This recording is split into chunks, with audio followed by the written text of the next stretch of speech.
Hello and welcome. My name is Gloria Washington, and I will be the host and moderator for this ADEIL conference session. Thank you for joining us for Can You Hear Me Now? Using captioning tools in mixed format, Hyflex college courses to ensure everyone can communicate whether attending in person or live streaming. Please welcome Karen Edwards, Susan Quinn, and Lydia Frass. Thank you so much, Dr. Washington, and we are so glad to be here. I am Karen Edwards, and I'm a faculty member at the University of South Carolina in the Department of Retailing, and I teach both under normal circumstances, right? I teach both face-to-face as well as online courses, and one of the things I love most about teaching is integrating active learning into the classroom, whether it's virtual or in person, and building a community of learners. So I'll turn it over to Susan. Hello, I'm Susan Quinn. I am currently the Assistant Director of E-Learning Services, which is part of our Division of Information Technology at the University of South Carolina. Our office is mostly known as Blackboard support, but we do support other technologies. Many years ago, I was a special education teacher in K-12 schools. I got a master's degree in special education technology, and then I moved into higher education. When I first came to South Carolina, I was director of instructional support at the College of Education, and I taught classes in both the special education program and in our educational technology program. Lydia? I'm Lydia Frass, and I'm an instructional designer in our Center for Teaching Excellence. So I'm going to turn it over to Karen to get us started. All righty, thank you, Lydia. Did you know that the National Center for Education Statistics reports that somewhere around 20,000 deaf and hard of hearing students attend post-secondary educational institutions every year?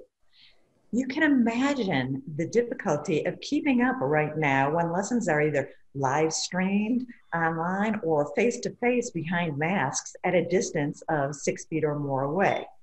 Now, we all know that the Americans with Disabilities Act covers students as well as faculty, and that universities provide plenty, in most cases, of resources for students who are hearing impaired or deaf to navigate and have equal access to the educational opportunities.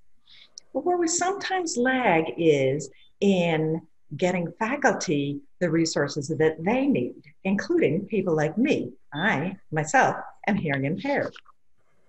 Now, next slide, please. Thank you. No one has an exact number, but we do know that there are more academics than ever in the workforce today who are likely hearing impaired. Next slide. All right.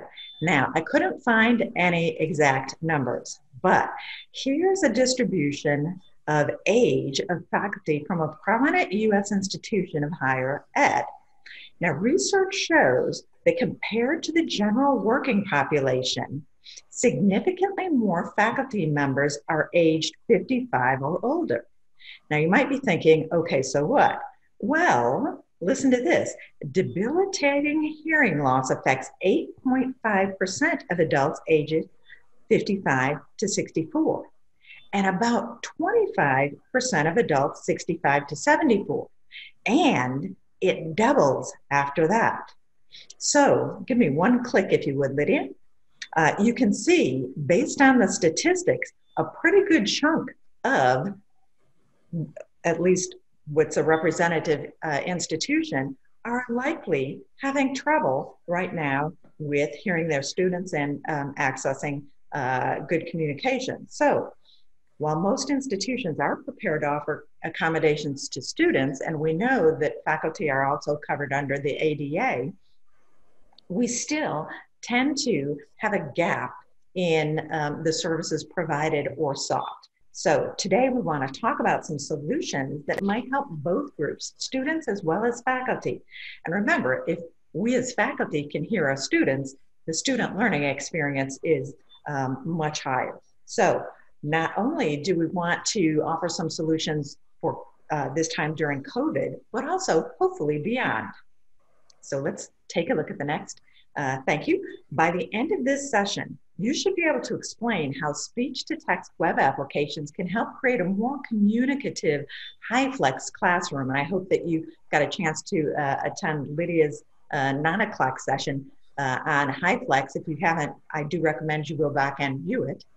You should also be able to communicate remotely with others via a speech-to-text app and integrate a speech-to-text captioning application into a live course that you have. Lydia? So we're going to ask you a few questions via a poll, and I believe Allison's going to help push that out for us. So if you could let us know, have you used a speech-to-text application? Either mark I have used or I have not used. So it looks like we still have a few people answering.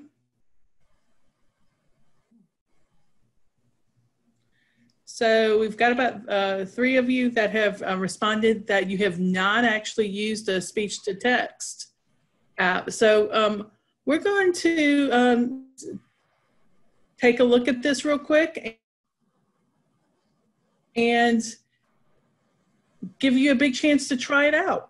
So while we're closing out the polling, if you can, pull out your mobile device if it's handy, or if you have a second computer screen or a second window, we're going to give you a chance to use the app and test out the app that Karen's been exploring. So let's go ahead and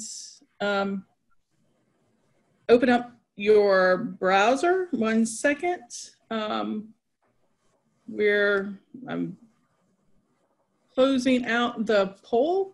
So one of the apps that Karen has explored and has been using this semester is Microsoft Translator. And if you're interested in trying it out, we're actually using it behind the scenes and are talking into it right now. So if you have a mobile device, that's going to be the best way to do this. Go to your browser and type in translate.it, and you'll have the opportunity to enter in a conversation code. On the screen, you should see the code RGPXL, and I'm going to also put it in chat. So I think I'm going to put it in chat. It's out there, so you might be able to actually click on it and open it up. But this is what the screen looks like for people who are joining this. And within the translator, it has multiple functions, but one of them is to have group conversations. And you can speak whatever language is your primary language, and it can actually convert it into a secondary language. So if I'm speaking with somebody whose primary language is Spanish, I could talk English. It will translate into Spanish for them. But in this case, it's translating speech to text from English to English. So type in the code RGPXL, type in your name, and it looks like Gloria has joined us. Thank you, Gloria. Felicia is on board. Awesome. And there are a couple different modes, including presentation mode, which allows you not to have to do anything, just speak. But once you open the app, you should see a mic icon on the bottom. It might be grayed out. If you want to talk into your mic, click on that and it will turn green. You can also type chat also. You should see a keyboard on the side. And you can also press and hold the space bar to speak. On the screen right now, you have the space bar. So, Elaine has joined the conversation. So please, let's test this out for a few minutes. Go ahead and press the mic and talk into your app. And let's see how the conversation is flowing on your app.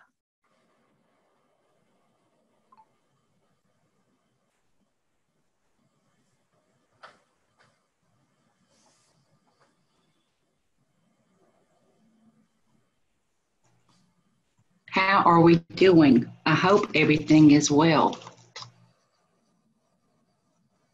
How are we doing? I hope all is well.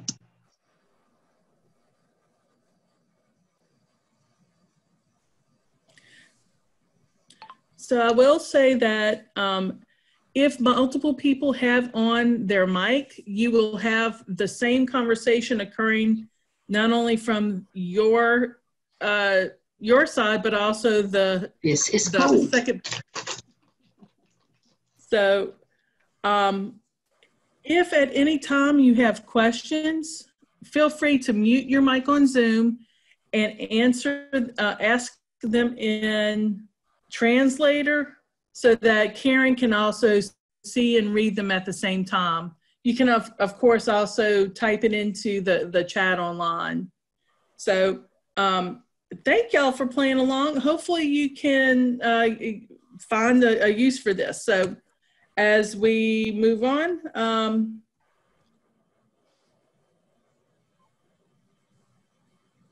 so we are testing it out through Translator. Tell us about your semester. Is it all online, Hyflex, or face-to-face? And are you having any communication issues? So in Translator, thank you for answering in Translator.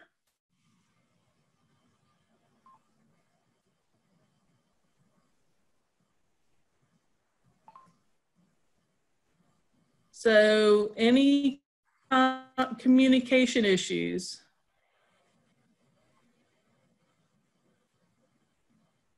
Well, we've got a few people who are communicating through chat through this. Thank y'all so much for testing it out. We just want to show you how it actually does. So I am going to turn it back over to Karen. I'm going to turn it back over to Karen.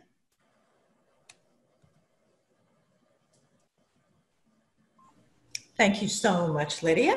And so I think some of the little boo-boos there in our tool was because I had too many buttons being pushed at one time. So anywho, thank you, Lydia. You know, it happened one summer. It was actually springtime, right? Summer was when the quandary became apparent for me. You know, the pandemic forced us all, right, in March to move our face-to-face courses fully online, which for me was very doable since I've been teaching online asynchronously for a long time.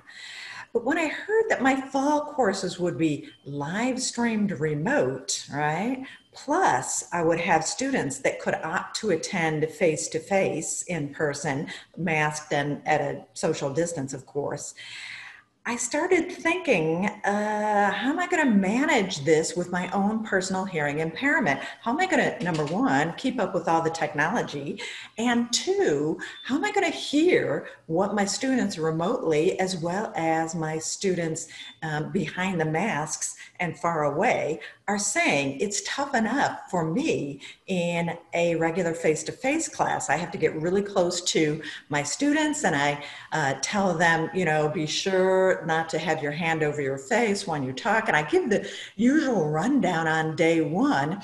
I'm really open about my hearing impairment, and I think it's a good way for students to learn how to navigate with people who have different impairments or conditions, physical conditions that make us, you know, more able to function in real society. So I'm really upfront. You see here in the example that I tell my students about my hearing issues. I normally mention on the first day of class, as I said, and also in pertinent sections of the course materials. Like here, students wouldn't think about the fact that leaving a voice message or calling me on the phone might be difficult for me to decipher. So I let them know up front. And, you know, simple things like emailing is better than calling on the phone. Okay, so back to the story. Lucky for me, with fall coming over this summer, someone in our division of IT, yes, our very own Susan Quinn, whom you just met, reached out to me during that time to see if I wanted to test out Streamer, which is a live captioning software program. Now, since I didn't have any active courts at the time, we agreed to run the program live with my students when the fall semester would begin. But in the meantime, what we did was we pulled in Lydia and we had a couple of testing sessions. First, with all of us communicating remotely from home on a screen like maybe you're doing now, right? And then the next time with Lydia in the classroom with me, the classroom that I'd be using in the fall, and with Susan live streaming in.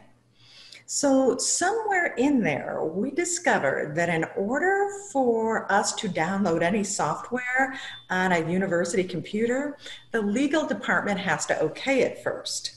Now, I'm a lawyer, so I can say this, right?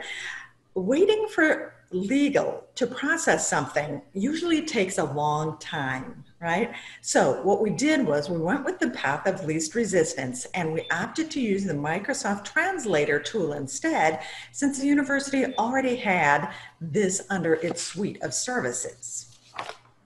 So if you click my slide, we'll go to the next one. All right, now, I teach a 4-4 load. I'm instructor professional track. So I teach a 4-4 load and the plan was to test the captioning program in all 4 sections for the fall. So my first order of business was to let the students know that they would be part of this important pilot program, right? That they'll be helping the university identify potential solutions for hearing impaired faculty and students. Now, they would have the option of using their mobile phone or their laptop to access the tool during class sessions. And here you see the page in our learning management system that I developed, providing step-by-step access to the tool. And I believe we have if you'd like that afterward. So, the Division of IT actually installed the webcams on tripods that were connected to the desktop computer and projectors overhead in my classrooms. Since I needed the desktop to manage the live stream sessions though, my first try at monitoring the translator conversation was on my personal cell phone. Now, that was not the best scenario for a couple of reasons. One, it did use up a good amount of battery, all right? And two, the screen scrolled pretty quickly. And so I found myself having to backtrack and unscroll to try and find out what the student question or comment was. So eventually my unit was able to find a spare laptop so I could have a bigger screen. So I was bringing this, it was a bit of a dinosaur of a laptop into my classroom, but it died in pretty short order. Ultimately, about 5 weeks into the course, another laptop surfaced, literally, right? And we were back in business. So if you'd advance to the next slide, by this point in the term, I don't know if this happened to you guys, if you offered both live stream as well as face-to-face, but at this point in the term, most of my students had morphed into attending class via the live stream session rather than coming in person. So my average in-person class count was about 4, and here you see for yourself, you know, we had, it was interesting that despite knowing that we had this tool going, the streamer tool, that they knew that I was hearing impaired and the whole thing, the in-person students still tried to talk to me at a distance through their masks. So I found myself reminding them, please use the translator tool, because otherwise it was really impossible for me to hear. Now, on the right-hand side, you see an example of our question and answer with Jake, in fact, the guy in the back row in the black shirt. He asked a question and then my response showed up. So you can kind of see how it worked. This was an extra laptop I had set up in the room. And I will also mention, by the way, that the students in the image did give me their permission to share it at this conference. So I'm not violating anybody's rights or what have you. All right, so with that said, let's talk a little bit about how did it go. Actually, pretty well. Students in all of my 8-week sessions commented that they really enjoyed our live classes, even though most of them piped in remotely, right? And those that commented also said they felt really connected to me and their classmates. So I think knowing that someone really cares about and makes the extra effort to maximize their course experience goes a long way in building this sense of community, which is so important, especially in the online learning arena. So, in short, my observations, as long as we're in COVID mode, captioning software can make a huge difference for hearing impaired faculty and students. For me, it was especially useful in deciphering what my face-to-face students were saying. But if a remote student is hearing impaired, the tool also gives them basically live captioning, which many platforms, including our learning management system, don't offer. And I use it all the time for Zoom meetings because of no captioning tool there. So I simply set up my phone or the extra device and watch what's being said. If you don't have hearing impairment, I'm so happy that if you don't, but if you do, it's just really difficult to navigate in the electronic world. So now, most of the captioning programs will let you save a transcript. So for all students, this could be a handy little tool. So I found that some of my students were using these transcripts instead of taking notes during class, which is kind of a cool option. And remember that I told you that most of the students ended up taking or joining us in class remotely. Well, I do want to share this. Those students tended to default to the learning management system chat box. And actually, that's one of the lessons learned, and it does make sense. If you don't have trouble hearing, why would you open another program, right? Just so that you could ask a question when the chat box is right there. So what I found was that for the face-to-face students, for me understanding those face-to-face students, the translator tool was really critical. I could read the chat box questions. But I could also see this as a great tool to benefit English as a second language students, and we have many in our program. So most of the captioning tools offer a number of languages that the student can choose to have the conversation changed into. So one issue that needs to be addressed would be making sure that human resources divisions of higher ed institutions know about software tools like this one. They need to know best practices, and faculty need to feel comfortable in making their needs known. So I suspect that there is a gap, at least compared to the services that we're offering proactively to students and the services that we're offering proactively to faculty. So with those observations, you can kind of digest that a bit, and I'm going to turn it over to Susan, our expert in the area of people with particular impairments. Susan? Okay. According to the Hearing Loss Association of America, even a mild hearing loss can cause a student to miss as much as 50% of classroom discussion. The use of masks, of course, has only added to the problem. But you can take some steps to modify the style of instruction that can make a major impact on the success of deaf and hard of hearing students. For example, when lecturing, teachers should face the class and avoid placing hands or books in front of their face. Incorporating visual aids into the lesson is also helpful. When an audio aid is used, the teacher should provide captioning or a transcript of the information. If any verbal announcements are made concerning assignments, class schedule changes, or other pertinent information, professors should provide written notice as well. During class, instructors should repeat all questions and comments made by students to ensure that the deaf and hard of hearing students can follow the discussion. These simple steps help all students. Initiatives like Universal Design for Learning, or UDL, teach educators to design every element of the learning process to be more usable by all students. Finally, we want to point out how important it is for students to be proactive. Besides the notification letter that the instructor gets from Disability Services Office, we need to encourage deaf and hard of hearing students to meet with their instructors and talk about all of these suggestions and any of the other accommodations that can help that student meet their academic needs. Do we have time to hear about the techniques that the participants have used to help? Well, I don't know what time are we okay? It's 11:25.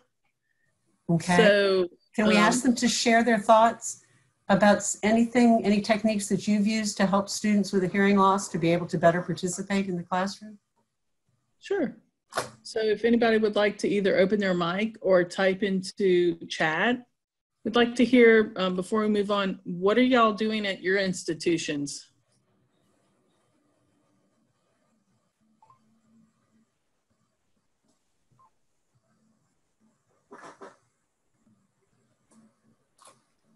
So,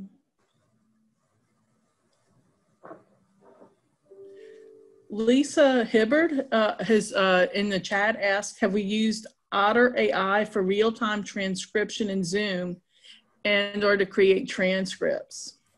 So I'll be glad. I don't know, Susan, if you want to take that or if you want me to. Yeah, you can tell that you can praise our ODL. So we have an Office of Distributed Learning, and this is the office that supports online learning at the university. And somehow they've been tasked, for lack of a better phrase, or with helping with captioning of videos for people who are teaching online. And they have like a process where they use not only Otter AI, but YouTube to help clean up transcripts. And that's where we were first introduced to Otter. And they've got a professional account. And, you know, we have, I think, played around with it on a case-by-case basis to test it out. However, that is a phenomenal tool. It really is. You can upload a video or audio file and it will transcribe it. The accuracy is better than Dragon. It's a little bit more accurate than YouTube, but definitely something I would recommend using. So if you've not heard of Otter, check it out. Does anybody else have anything you'd like to share? Does Otter work with languages other than English? Honestly, I'm not certain. I have not checked for other languages, but I do know that YouTube will transcribe other languages too, depending upon your settings and your YouTube account. Accuracy, I'm not certain about, but Otter is not just for people in the United States. So I'm assuming it is something that could probably translate, but I truly don't know. Good questions, y'all. Really good questions. Anything else you can think of? Okay. Looks like chat has slowed down a little bit, Susan. Okay. Let me tell you a little bit about Streamer. Earlier this year, I read a review about a program called Streamer, whose tagline is your own private and secure captioning, note-taking, and translating website. And basically it works like Microsoft Translator, where it captures words that are spoken around you and it shows a running transcript in real time on your computer.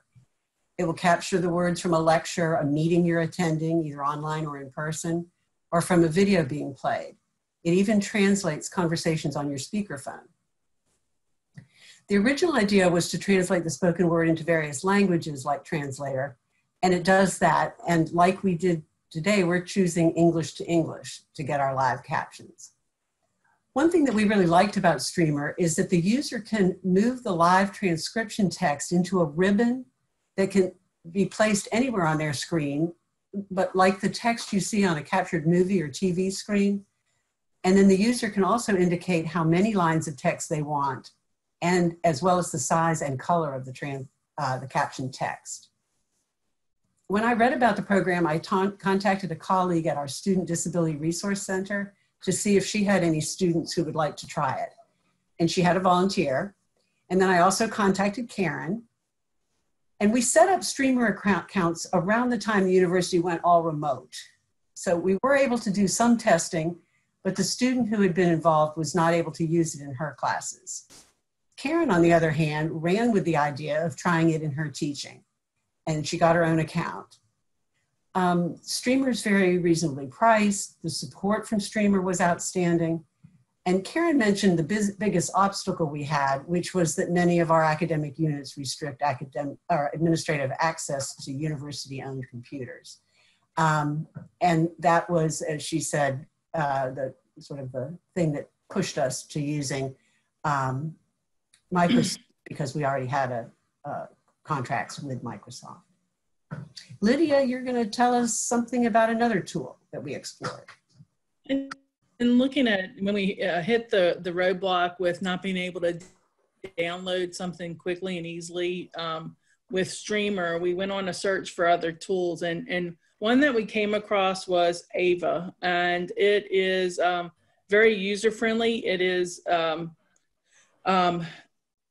there's a free version, a basic free version with basic limitations for short conversations and for, it's a program that you can download, and there are apps that you can use on your laptops,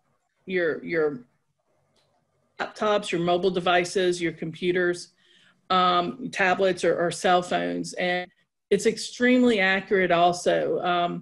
The one thing though, for more complex conversations or group conversations, it's very similar to Translator in that you can have multiple people join an AVA conversation, but there is a cost associated with it. And with everything, you have to download a little add-in of some sort sometimes to get started if you're using a mobile device, or an app if you're trying to use a mobile device.